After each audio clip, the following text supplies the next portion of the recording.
World cricket में भारत का दबदबा। जय शाह बिला मुकाबला आईसीसी चेयरमैन चुने गए हैं। आईसीसी बोर्ड के जय शाह के नाम पर मंजूरी दी है और सबसे नौजवान चेयरमैन होंगे जय शाह। 1 दिसंबर से जय शाह ओहदा संभालेंगे। आईसीसी के मौजूदा चेयरमैन ग्रेग बार्कले हैं और बार्कले का टर्म 30 नवंबर को खत्म हो रहा है। बार्कले लगातार दूसरी बार इस ओहदे पर रही हैं। बार्कले ने तीसरे टर्म में दौड़ से खुद को अलग किया है और अब ये बड़ी खबर आपको बता रहे हैं, आईसीसी बोर्ड ने जय शाह के नाम पर मंजूरी दे दी है। सबसे नौजवान चेयरमैन होंगे जय शाह।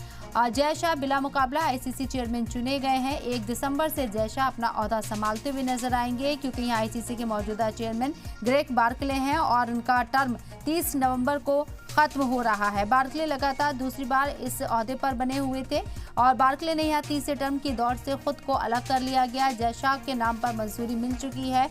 बिला मुकाबला आईसीसी चेयरमैन चुने गए हैं जय शाह।